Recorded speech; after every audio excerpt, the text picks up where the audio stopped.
I'm fighting against the static.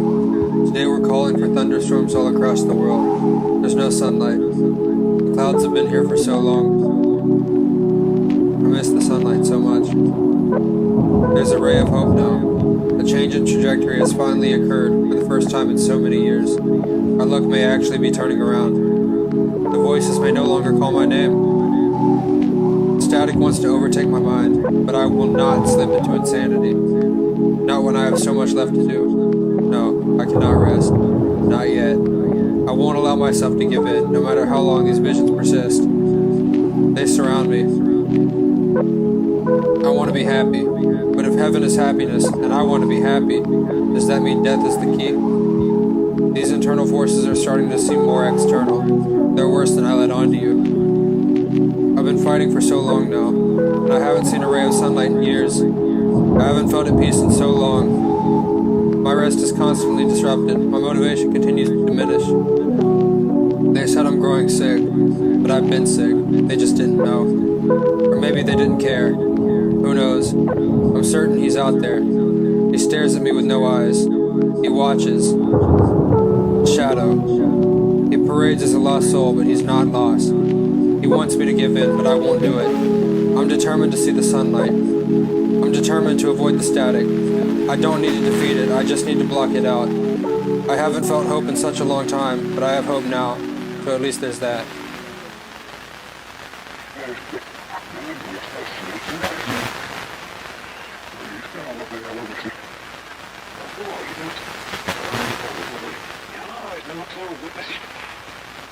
Death is there.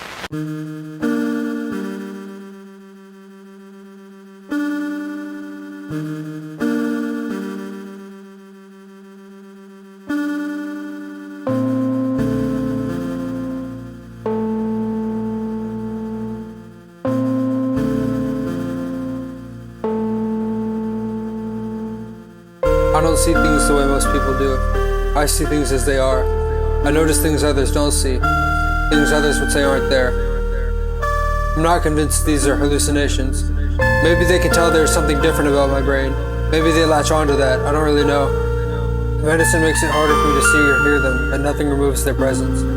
When they're around me, there's no denying it. Sometimes it's not an entity. Once I was at a grocery store and saw a fluffy cat jump off the pharmacy counter, only to fade away into the air around it. I was followed for years by one specific entity. I know I sound crazy, but I don't think there's anything wrong with that. I take the medicines I'm given and I don't cause problems. I don't have violent urges or desires. I'm not a violent person. I feel like a nomad often, and I don't romanticize loneliness. I feel like that's becoming popular. I really don't like being alone. I get bored easily and boredom makes me sad. I think I'm on my phone too much to cope with that. As I'm sure you can tell, I have no real direction with this, no destination. And in case you were wondering, I'm typing this out in the notes app on my phone. But in my mind, I feel more like I'm painting a self-portrait. Just an honest interpretation of how I feel, think, and view things. I'm still not sure how to feel about the things I see. Now that I'm medicated, I can locate the presence of them, but it's harder for them to seep into my sight. But make no mistake, they are not gone. No room is empty, no field is barren, no mind is thoughtless. Some of them are tied to locations, and I do think they're real. I don't think they have any effect on our physical plane, but I do get paranoid by them. I used to want to befriend them when I was younger. I don't have any sure proof that they really exist, but I do think they do. It would be very difficult to convince me otherwise.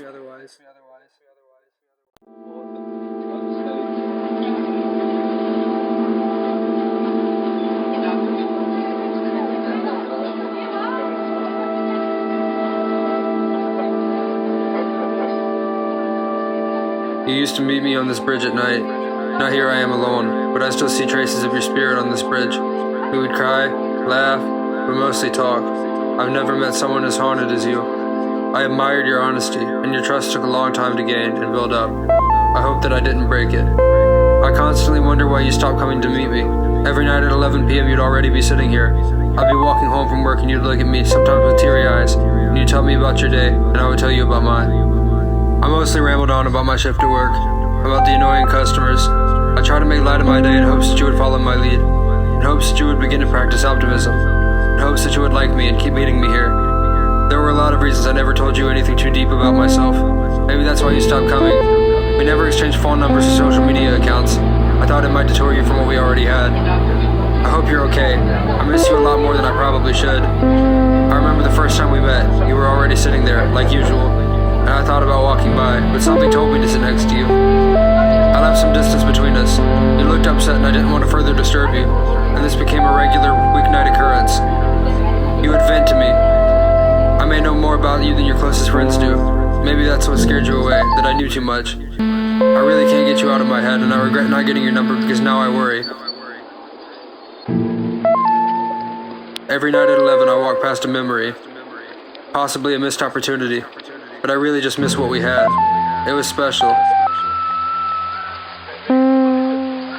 I'll keep walking by this bridge at 11. Maybe one day I'll see you again. I really hope so. This walk feels wrong without your words, and this bridge seems empty without you here.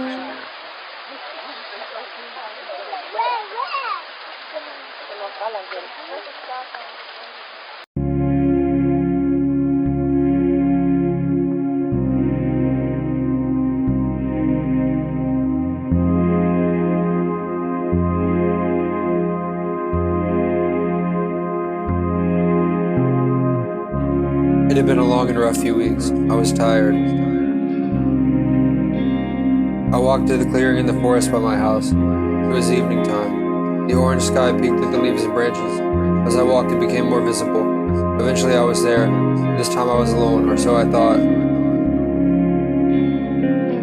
I had taken her here so many times. So many stories were told in this clearing. It was secluded, but it was secure. Surrounded by nature and beauty, there was an unmistakable aura. One that could never be captured nor recreated. I sat here alone, the first time in 3.5 years. The spot had become ours. Felt like it no longer belonged to just me. Even though I introduced it to her, it felt wrong being there without her. Just then it landed. A spaceship from another world. A little gray man walked out from behind it. He was in uniform, but that doesn't matter. His energy read kindness. He asked me what was troubling me and told me not to be afraid, and I wasn't afraid. I could tell he had no ill intentions. I told him about her, about the significance of the spot. He told me that this spot wasn't hers or mine. It was just a place. And if it meant enough for me to show it to her, it was important enough to hold on to. He says some things are painful, and he's just a stranger, but life isn't guaranteed. It's fine to feel sorrow, as long as tomorrow I try to progress through my grief. He said men from Mars or from the stars, they don't always land on their feet, but they get up again, and the flight doesn't end unless we abandon our wings.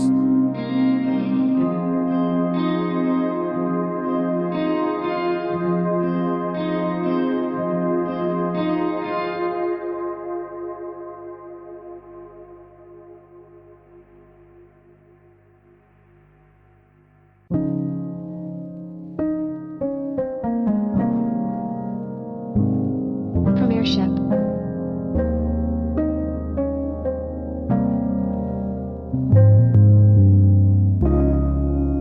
Gus, the beatmaker.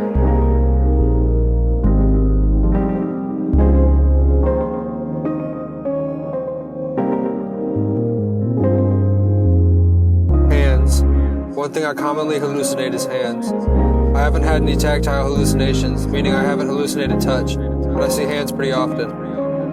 Usually there's something disturbing about them. They're normally only human enough to freak me out. Not as much since the medicine, but I used to see these demonic fingers and hands like crazy. I would see a wrist floating by a door frame. These hands were rarely attached to beings. If there was a being attached, I wouldn't be as focused on the hands as I'm sure you can imagine. Take a second.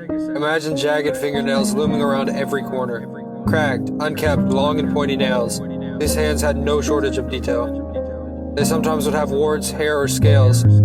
Sometimes they'd have wrinkles, other times they would be smooth, with minimal characteristics. Those usually appeared for shorter durations of time. I always feared being grabbed.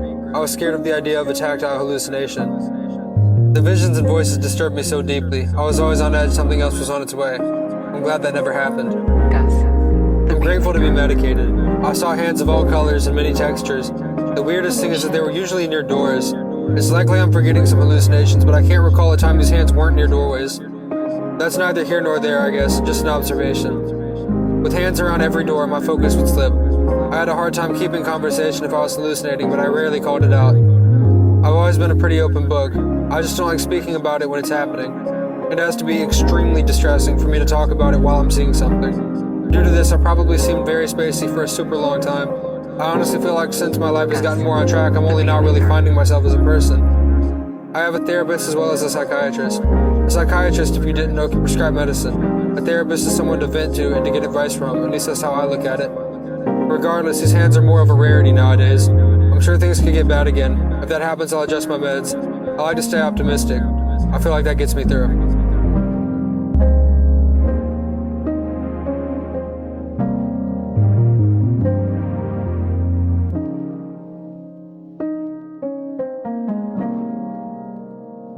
Gus, the beatmaker.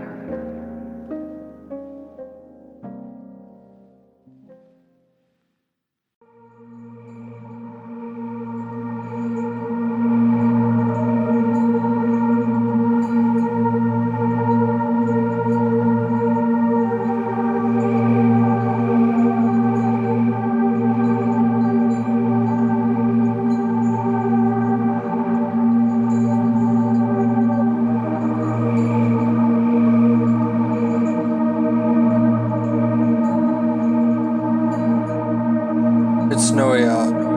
No, that's an understatement. Honestly, it's more like a blizzard. It feels like I've been walking for ages. It feels as though I've stepped foot into a tundra. It's freezing cold. I'm wrapped in several layers.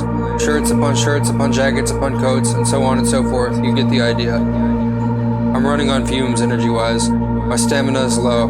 I'd love to recharge for a moment. And then I see it. The warm and inviting glow of a coffee shop is just up ahead. The warm lights of the cafe are just barely visible through the falling snowflakes. I feel overjoyed instantly. Without hesitation, I change course and head for the coffee shop. As I approach, all I can think about is the warmth of a cup of coffee, alongside the relief of being able to finally sit down. At last, here I am. I open the glass doors. A bell rings that's attached to the door. I hear a friendly and soft voice greet me and say, "I'll be right with you." I feel totally and completely at peace. I walk up to the counter. She walks out of a back room after no more than a short moment. She asks what I'd like, to which I reply a mocha. She asks, "Would you like that hot or iced?" And I respond, "Definitely hot. I think I've had enough cold for today." We both chuckle for a brief second before she turns around to make the drink. She asks where I'm headed and why I'm walking so late at night. I reply with the "it's a long story" excuse. I don't feel like explaining the situation about my car. Thankfully, she understands. She turns back and hands me the mocha. I give her a 10 and say keep the change. Her face lights up for a split second. I grab the mocha and walk to a couch, or more so a love seat, and sit down to enjoy the brief moment of rest. Sometimes it's nice to have a break, and I clearly needed it. I feel at peace. I slowly enjoy the cup. As I take the last few sips, the warmth from the coffee replaces the cold from the outside. I sit there for one last second after finishing the cup. I feel grateful for this experience. I stand up. I say goodbye to the cashier and thank her once more. "Have a good night," we say at the same time. And I walk out the front door with the feeling that the rest of the walk won't be so bad.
deepest corners of my soul. My greatest fear is that nothing is real, that I'm actually in a coma. I've gotten better at tuning out this idea, but how can I overcome it? How can anyone convince me that it's either true or untrue? You can't. There's actually no way to know. And I'm religious either way, Christian specifically. And even if I am in a coma, I still believe God is in control. But something about this concept is brutally horrifying to me.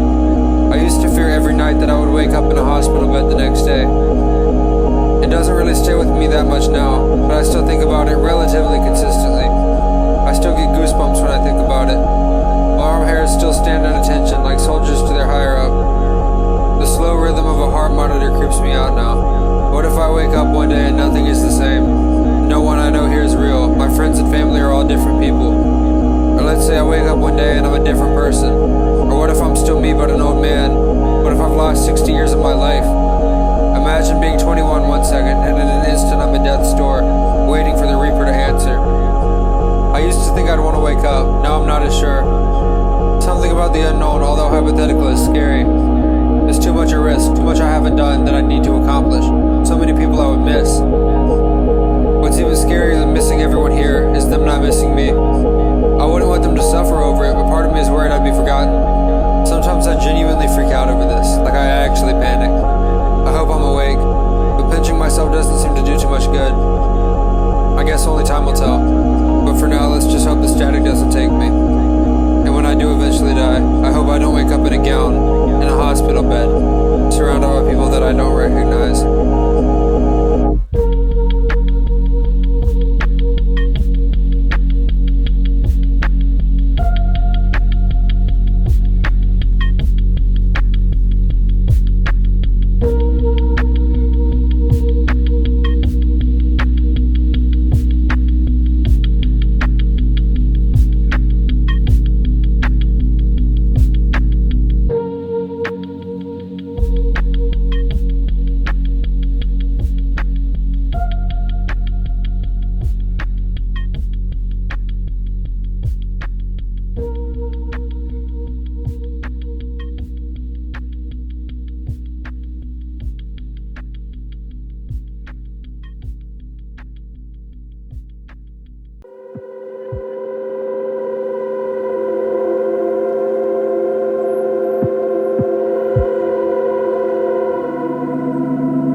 Period of time where I really hated driving.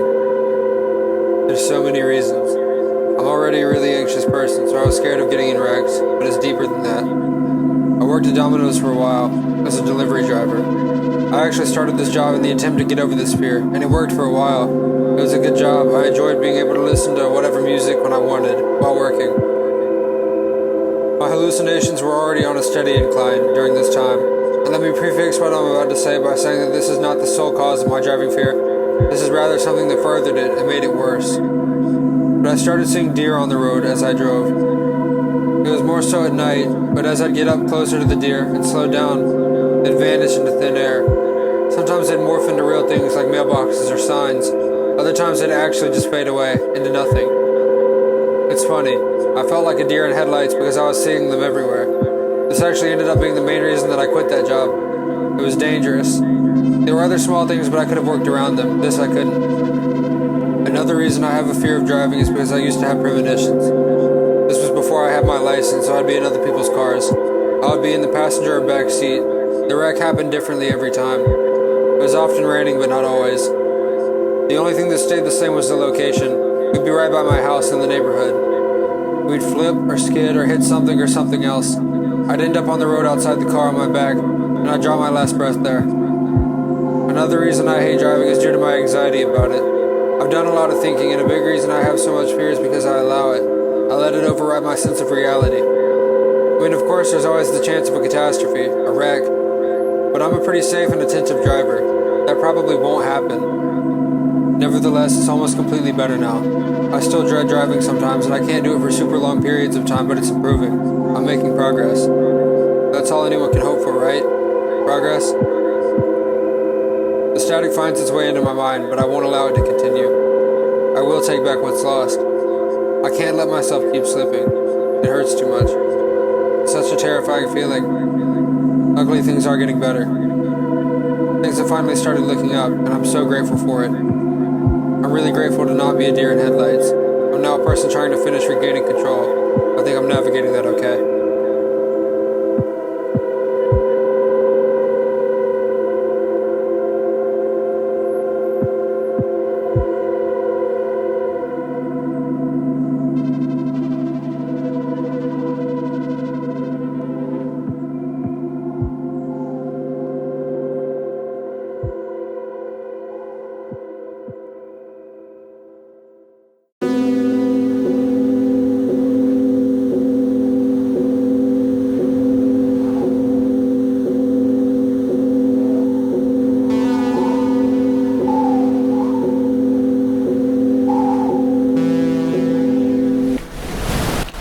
There's a cabin my family used to rent out during my school's winter break. It was somewhere up in the mountains. We would vacation there most years. It was a long drive, but I never cared. I was always thrilled to stay there. The last time we went, I was 12. We had gone the year before that, as well as the year before that. I remember having a bad dream in the car on the way to the cabin. This was unlike me at the time, but now I never have good dreams. We got there sometime afternoon, but before dusk. It was cold, snowy. I was still a bit shaken up from my dream, but excited overall. Plus, I had forgotten what happened in the dream. The only remnant that remained of it was an off-putting feeling. We had nothing planned for the first day as we spent most of it driving. The next day was already mapped out, and I could hardly contain myself considering how much I was looking forward to our plans. As the sun began to set, we watched the TV in the cabin. We ate, and I went to my room. My parents went to theirs. We needed to go to sleep early since we had plans early the next day. As I laid down in my bed, my excitement grew more intense. But there was something else there. I couldn't identify the feeling at first, but then I realized it was fear. I heard a scream and then remembered my dream. At this point, it was too late to stop it. The scream was my mother's. He's coming for me next. I grabbed the landline phone that was in my room and I dialed 911 with haste. His footsteps approached. The operator picks up and I explained to him that my mother has been killed and I was next. I give him the address. I've already locked the bedroom door at this point and he's right outside now. He knocks. He asks if I'm okay. It's my father's voice, but it can't be him. The killer wore his face in my dream. He must be possessed. A shell inhabited by a new being. His voice deepens. His tone goes from concerned to sinister. He tells me my dreams are soon to come true. Just then I hear 2 gunshots followed by a thud. That night I lost my mother, my father, and any sense of childlike wonder that I had. I get by now, but I still have the occasional nighttime visit from my father. I rarely sleep, but I get by.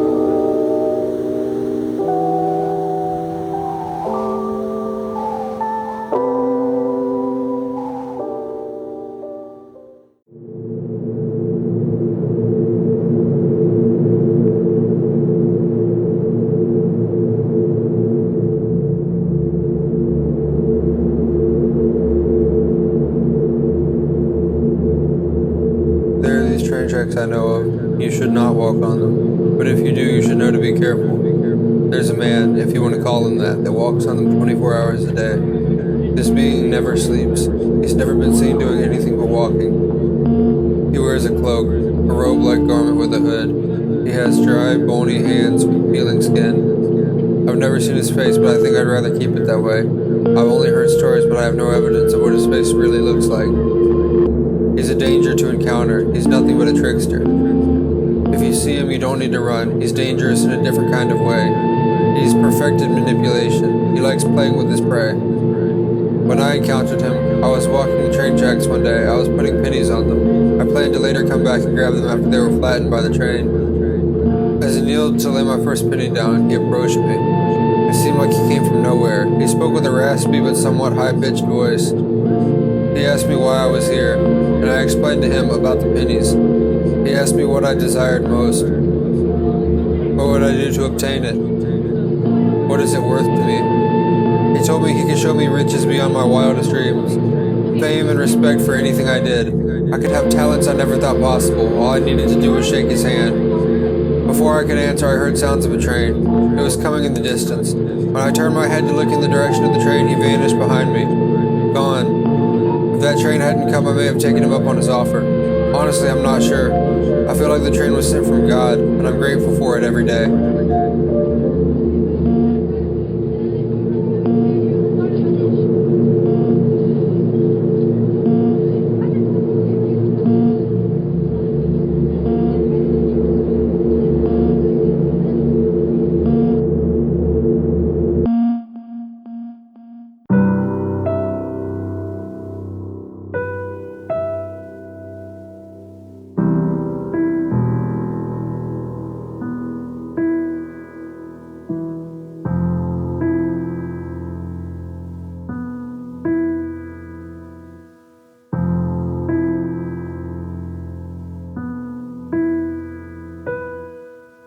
When I was young, and I mean very young, I started seeing a child's therapist.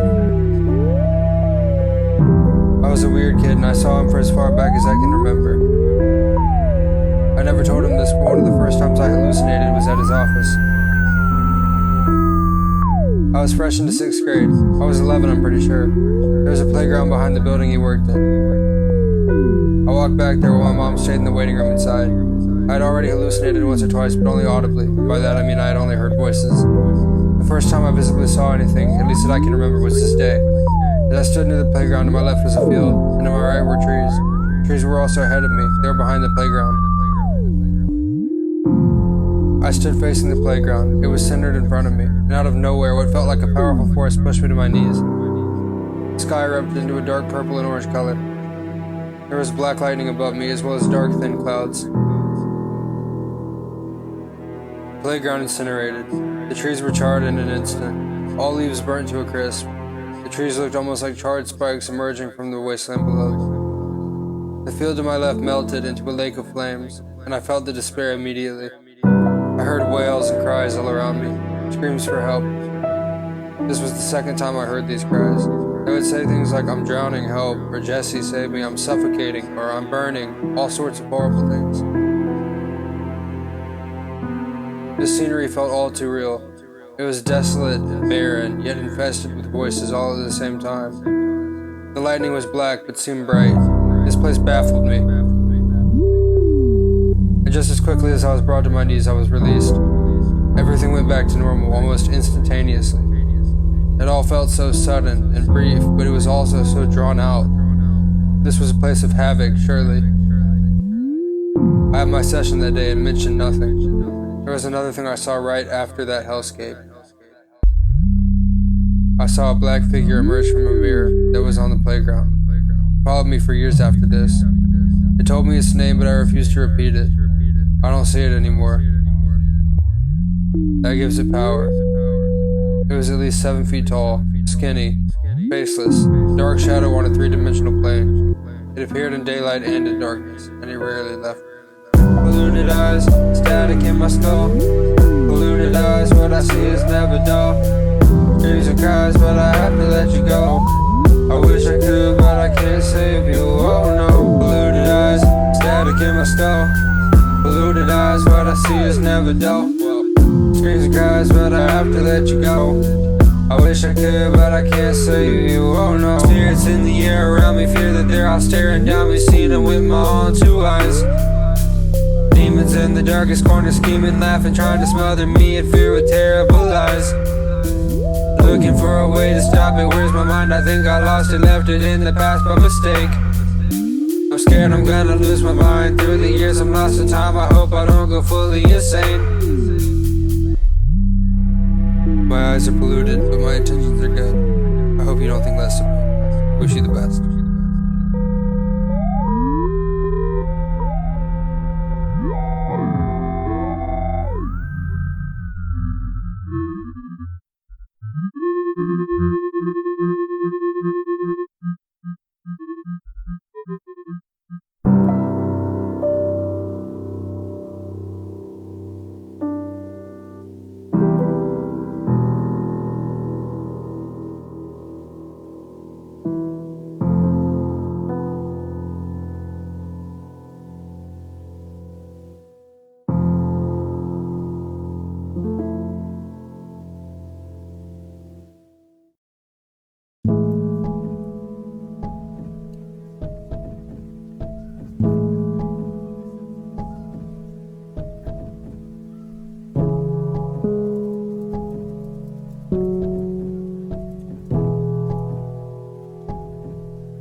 tree falls in the forest and no one is around to hear it, doesn't make a sound. If someone is screaming for help but they're only doing it in their head, will anyone notice? I don't know if you've heard these words before, but I want you to be happy.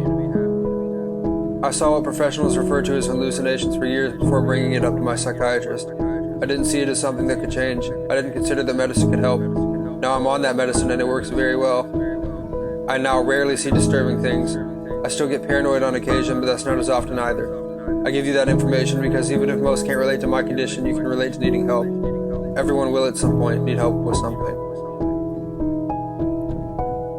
I didn't originally want to talk to my doctor. I thought it would be a waste of time for an uncomfortable conversation. Here I am now, feeling close to normal. If you want things to improve, oftentimes you have to ask for and accept the help. If a tree falls in a forest and no one is around to hear it, doesn't make a sound. If a person cries in their room every night and doesn't tell anyone, will those tears ever stop falling? Sometimes you can't do it alone, and that's okay. No one can get through life completely by themselves. We are a species that thrives on community. We thrive on connection. We accomplish more as a group. Vocalize your concerns. Voice your inner monologue. Don't put yourself down for things that are out of your control. And if you make a mistake, don't put yourself down for that either. Everyone makes mistakes. No one is perfect. You can't expect more from yourself than you expect from others. You're not making it someone else's problem. You need help. Talk to someone you trust, a friend, a parent, a family member, a therapist even. If no one heard the tree fall, if no one knows about what you're going through, tell them. Do yourself the favor. You deserve it. You deserve to be happy. There's so much waiting for you. For us, really. We have to get through our current struggles to move on to our next eras. I know change can be uncomfortable, but sometimes it's necessary. Think about your past, but don't dwell on it. Learn from it. It has so much to teach you. If trees keep falling, escape the forest. You aren't obligated to stay somewhere if you feel like it's doing you harm. I know that can be difficult in some situations, but do your best to stay out of bad environments. Try to stay away from bad energy. It won't do you any good. I don't know your problems, but whatever your case may be, don't be afraid to get help. If a tree falls in the forest, if you're going through something alone, let someone you trust know. I want you to be happy.